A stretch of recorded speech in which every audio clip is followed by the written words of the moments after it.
સરકારી રેકર્ડમાં ચેડા અને ઉચાપત બદલ હેડ કોન્સ્ટેબલ સામે ફરિયાદ.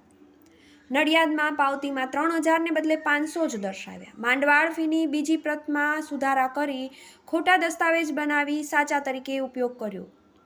નડિયાદ ગ્રામ્ય પોલીસ સ્ટેશનમાં ફરજ બજાવતા હેડ કોન્સ્ટેબલે બિલોદરા રેલવે ક્રોસિંગ પર વાહન ચાલકો પાસેથી માંડવાળ ફી વસૂલ કરી પાવતી આપી હતી. આ પાવતીની બીજી પ્રતમાં ચેડા કરી ખોટા દસ્તાવેજ બનાવી સાચા તરીકે ઉપયોગ કરી સરકારી નાણાંની ઉચાપત કરી હતી. આ બનાવ અંગે નડિયાદ ગ્રામ્ય પોલીસે હેડ કોન્સ્ટેબલ સામે ઉચાપતનો ગુનો નોંધી કાયદેસરની કાર્યવાહી હાથ ધરી હતી. ખેડા તાલુકાના વારસંગમાં રહેતા રાજેન્દ્રસિંહ ફતેસિંહ મૈડાએ તારીખ 20/3/2024થી પોલીસમાં અરજી કરી હતી, જેમાં તારીખ 17/3/24 બિલોદરા રેલવે ક્રોસિંગ પર ફરજ બજાવતા નડિયાદ ગ્રામ્ય પોલીસના હેડ કોન્સ્ટેબલ મહેબૂબભાઈ ગનીભાઈ વોરાએ વાહન ચાલકોને માંડવાળ ફીની પાવતી આપી હતી. જેમાં રકમમાં વાહન ચાલક સુનેશ કાલુભાઈ બામણિયાએ લાયસન્સ તેમજ ગાડીના કાગળો માંગતા ટ્રક ચાલકે ગાડીના કાગળો રજૂ કર્યા હતા. છતાં પોલીસ કોન્સ્ટેબલે તારીખ 17/3/2024 પાવતી નંબર 20-20-7 સમાધાન શુલ્ક ₹3000 દંડ વસૂલી પહોંચ આપેલી.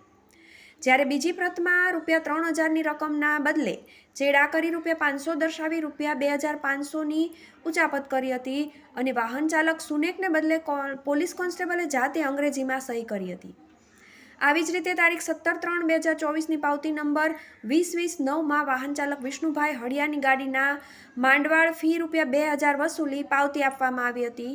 જ્યારે બીજી પ્રતમાં સુધારો કરી ₹500 દર્શાવી ₹1500ની ઉચાપત કરી હતી. આમ નડિયાદ ગ્રામ્ય પોલીસ સ્ટેશનના હેડ કોન્સ્ટેબલે સરકારી રેકર્ડમાં ચેડા કરી ખોટા દસ્તાવેજ બનાવી તેનો સાચા તરીકે ઉપયોગ કરી સરકારી નાણાંની ઉચાપત કરી હતી. આ બાબતે જિલ્લા પોલીસ અધિક્ષકના તારીખ 19/9/24થી નડિયાદ ગ્રામ્ય પોલીસને કાગળો મોકલી આપવામાં આવ્યા હતા. આ અંગે જયદીપસિંહ શંભુદાન ગઢવી વીણા આઉટપોસ્ટની ફરિયાદના આધારે નડિયાદ ગ્રામ્ય પોલીસે કોન્સ્ટેબલ મહેબૂબભાઈ ગનીભાઈ વોરા સામે ગુનો નોંધી કાર્યવાહી હાથ ધરી હતી. TV18 news Nadiad.